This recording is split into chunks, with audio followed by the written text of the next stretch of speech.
સંખ્યા સાથે રમત સ્વાધ્યાય 3.5 માં પ્રશ્ન એક એવું પૂછે છે કે આપેલા જે વિધાનો છે એ ખરા છે કે ખોટા? ખરા છે તો કેના આધારે ખરા છે, ખોટા છે તો કેમ ખોટા છે, કારણ સહિત આપણે કહેવાનું છે. એમાં લગભગ આપણે કાલે 4 પ્રશ્નો તો કર્યા, બરાબર.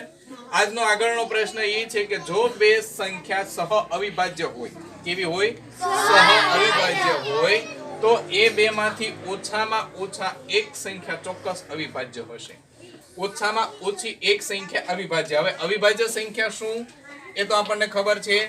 સહ અવિભાજ્ય એટલે શું?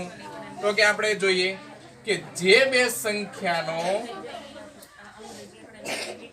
સામાન્ય અવયવ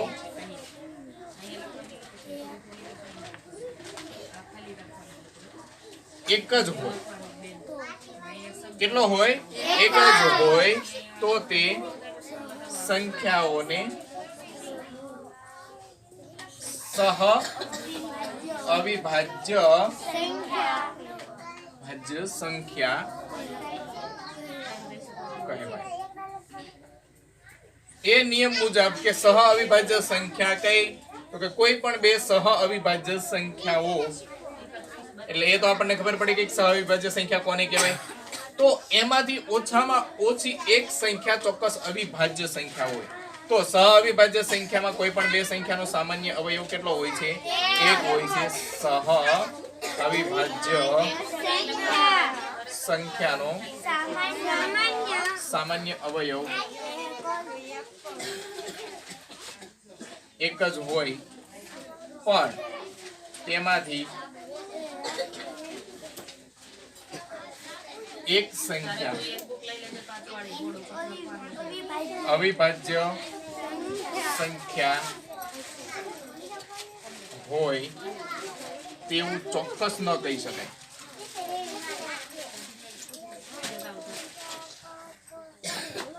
કેવી રીતે? જેમ કે આપણે બે સહ અવિભાજ્ય સંખ્યા લઈએ. સહ અવિભાજ્ય સંખ્યા એટલે કે જેનો સામાન્ય અવયવ એક જ હોય. જેમ કે 4 અને 9. 4 અને 9 નો સામાન્ય અવયવ એક છે. કેટલો છે? જો એ એક છે એટલે એ કેવી સંખ્યા થઈ? તેથી 4 અને 9 સહ અવિભાજ્ય સંખ્યા છે.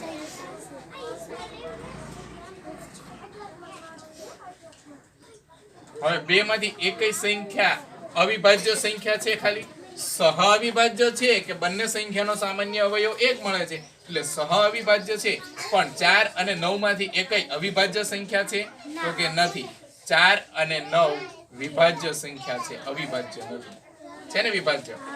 એટલે કે એવું ચોક્કસ ન કહી શકાય કે સહ અવિભાજ્ય સંખ્યા હોય તો એમાંથી એક સંખ્યા અવિભાજ્ય સંખ્યા હોય. ન પણ હોઈ શકે અને હોઈ પણ શકે.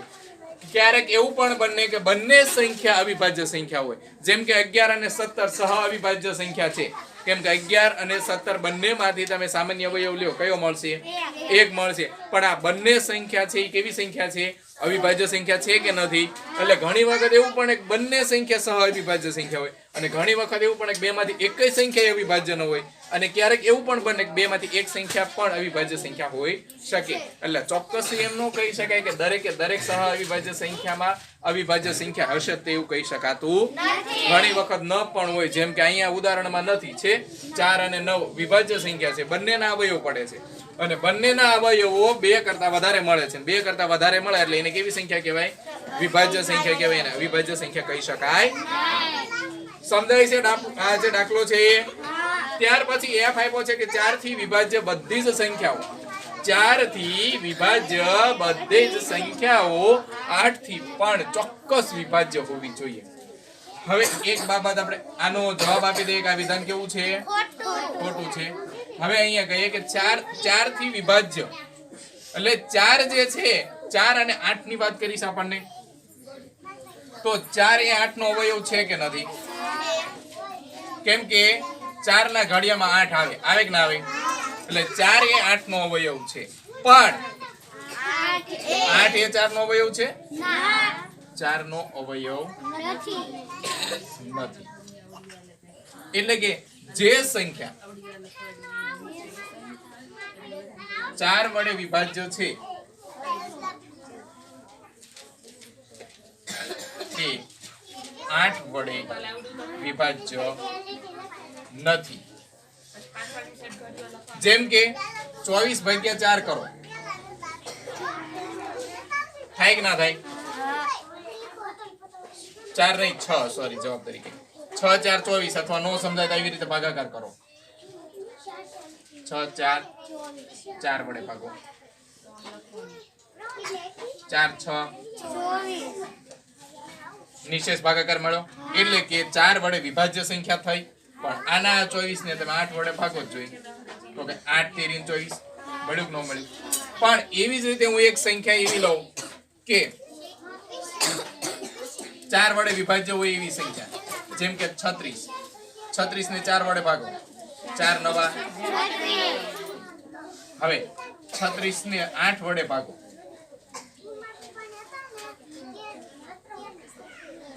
ભાગી શક્યા? એટલે જરૂરી નથી કે ભાગી શકાય. જો એક અવયવ મળ્યો જેમાં ભાગી શકાય છે, જેમ કે 24 હતા, 24 બંને સંખ્યા વડે ભાગી શકાય. ભાગી શકાય કે ન ભાગી શકાય? પણ 36 ને તમે 4 વડે ભાગી શકો છો ત્યારે જવાબ 9 મળે છે.